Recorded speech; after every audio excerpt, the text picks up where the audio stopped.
When the first settlers landed in America, it was a vast, unexplored wilderness. Trails soon appeared, of course, and eventually became tracks or wagon roads during the westward expansion. And these finally developed into a system of highways with the coming of the automobile in the 20th century. But in just the past few decades, a new kind of road has begun to spread across the nation. It is called thruway, or parkway, or expressway, or freeway, but the names all mean the same thing. We shall call it freeway, but whatever the name, it is now a part of our way of life. Freeways are already proving invaluable, particularly around large population centers. But they do pose some special problems for the millions of drivers who use them. Freeways are designed for the high-speed movement of great numbers of automobiles, and when used properly are safer than ordinary surface streets, 2.5 times safer in fact. But the freeway is a new and different world. A world which requires a new and different kind of driving by those who use it. Motorists here are bound together by certain practical rules and courtesies necessary for mutual protection. And any individual who does not or will not recognize this is a menace to everyone. However, such drivers can usually be separated into certain types, which can be illustrated by a few rather extreme examples. This specimen we shall call Driverius timidicus, the timid driver, a shy and retiring fellow. Usually overcautious, he can be a definite menace because he does not adjust to freeway driving demands. For an example, observe the way he enters a freeway on which the traffic is heavy but moving well. Mr. T proceeds carefully along the entrance ramp, which of course he should do. Now he tries to keep one eye on the car ahead of him and the other on his rear view mirror to look for oncoming traffic. But he doesn't really trust mirrors, and he finds it confusing anyway. So he slows down as he would at an ordinary street intersection and takes a good look.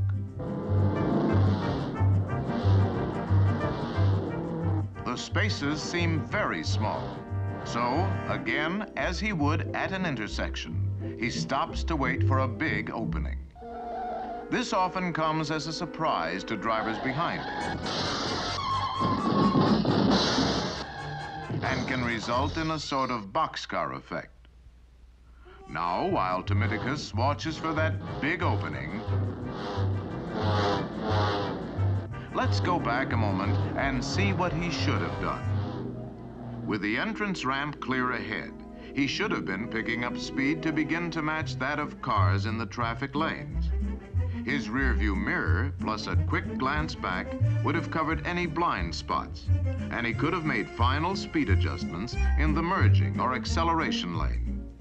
Now, showing firm intention, he would need only a slight change in speed, faster or slower, to slip easily into a small space. Also, the driver behind is now able to be courteous and let him in. But getting back to Mr. T, he has increased his own problem enormously by stopping unnecessarily. To go from a full stop to freeway speed, say about 55 miles per hour, would require over 500 feet, roughly twice the length of a football field, before he can merge safely. And Mr. T must start at precisely the right instant, or the gap will close too quickly, and he will be in danger of a rear-end collision. The approaching driver will be forced to slow down. And this can mushroom into a chain reaction, causing the boxcar effect again, this time far down the line of traffic. But again, what about Timidicus, who at last finds himself on the freeway? High speed makes him nervous and apprehensive, so he drives slowly. If he keeps to the right and doesn't go too slow, this causes little real trouble. But all too often, he strays into the fast traffic lanes. Mr. T, convinced that people shouldn't drive so fast anyway, believes he is driving safely and has no idea that he may be creating a problem. But now, drivers behind him are forced to slow down quickly to avoid a collision, or rapidly change lanes, which causes others to slow down.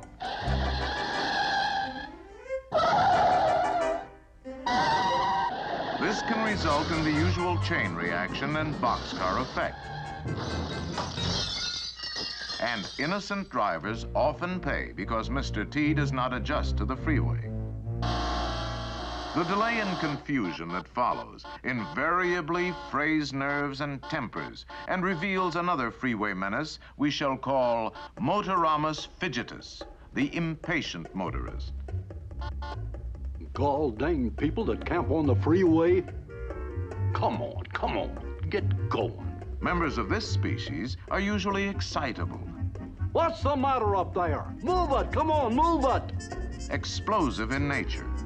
Get a horse! Or highly competitive in spirit. Oh, yeah? Well, the same to you, Buster. Mr. F usually displays an avid desire to get ahead, and when free to do so, is an habitual lane changer. Of course, a lane change is sometimes necessary, and when it is, a signal should always be given first. Next, a quick look to cover the blind spot. Then speed up and move in well ahead of the car in the next lane. Freeway pros will cooperate by dropping back a bit, for they know that courtesy is a practical rule here. But Fidgetus, in his impatience, will cut sharply in front of other drivers, forcing them to use their brakes. The same chain reaction often results. And Mr. F's progress can sometimes be measured by the path of destruction he leaves behind. But Mr. F occasionally finds himself unable to pass the car ahead. And now, in irate frustration, he is apt to move up bumper to bumper, regardless of the speed. Come on, get going, get out of my way. Unfortunately, Mr. F doesn't realize he's driving a potential engine of destruction more powerful than the largest battering ram ever to breach a castle wall. To explain, let us pause a moment, return him to his car, and see some freeway facts of life. Let's say Mr. F is traveling 60 miles per hour. A figure equal to about half the number of miles per hour added to that number gives the speed in feet per second. Thus, at 60 miles per hour, 90 feet is approximately the distance Mr. F's car travels in just 1 second. On a football field, it would move about 30 yards every second and go from goal line to goal line in just over 3 seconds. But now let's go down to the field for a little demonstration in which Mr. F himself is the subject. As he watches the scoreboard, a signal suddenly flashes. Now let's see what happens inside Mr. F. First, his eyes receive the signal and transmit it to certain centers in his brain. There it is identified, analyzed, calculated, and computed.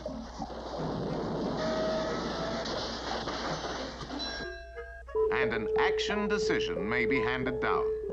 Stop! Hit the brake! The message goes out to the legs and feet, and finally the brakes are applied. If we run through it again with a stopwatch, we find all this takes about 1 second. Stop! Hit the brake! Now, if Mr. F crosses the goal line at 60 miles per hour just as a stop signal flashes, he will travel a minimum of 30 yards before he touches his brakes. And even with good brakes and dry pavement, he will still cover another 70 yards to the opposite goal before finally stopping. So, Mr. F was actually preceded by a sort of danger zone made up of his reaction distance plus his braking distance. Now, imagine he's on the freeway, a bit behind and to one side of a car identical to his. Let's go to slow motion and suppose that for some reason, the leading driver decides to stop and applies his brakes here. Mr. F reacts as soon as he sees the flashing taillight ahead, but he cannot apply his brakes until here, past the point where the first driver began to stop. The braking distances are the same, and Mr. F comes to a halt this much farther along. Obviously, had Mr. F been in the same lane, there would have been a jarring rear-end collision. And possibly even others. When behind another car on the freeway, drop back as speed increases to allow for reaction distance. Under good conditions, the usual rule of thumb is 1 car length for every 10 miles per hour. 60 miles per hour, 6 car lengths. When road conditions are poor, make it a bit more. Now, back to Fidgetus. Does he drop back as speed increases? No. He's still bumper chasing. Is he alert to movements several cars ahead of him, anticipating possible emergencies? No. He's left himself no margin of safety because he... watch it! Not now! Look out for the car ahead! It's stopping!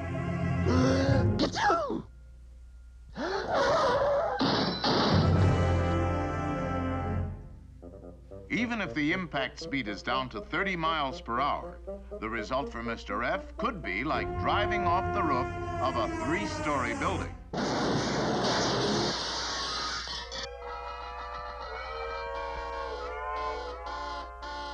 Last but not least, we have the annoying type, called Neglectorus Maximus, the inattentive driver. Often Mr. N is simply hypnotized by the drone of traffic and carried off to dreamland.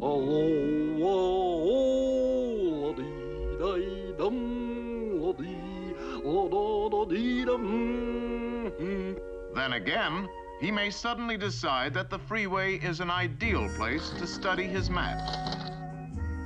You may see him enjoying a second cup of coffee,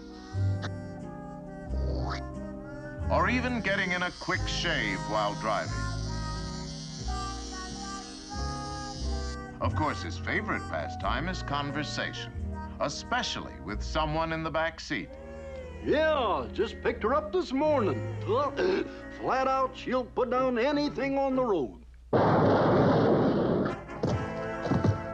Hello.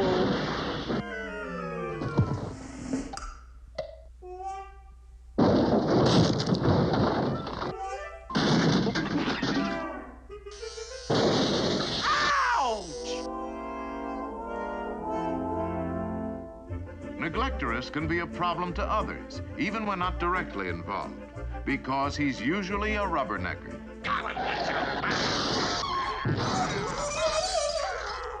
And if some mishap slows traffic on one side of the freeway, he will jam the other side simply by being curious.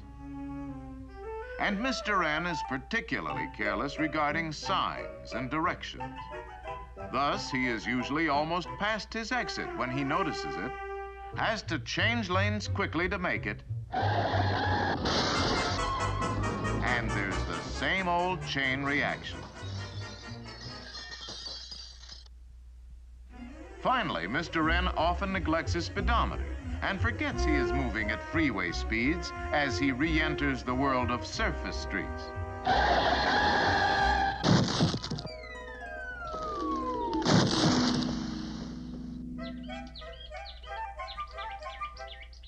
Oh, hush up. So, on the freeway, watch out for the driver types we have called Neglectorus, Fidgetus, and Timidicus. From time to time, you're bound to see one of these characters, and when you do, avoid them if you can. Yeah, and just make sure you never become one.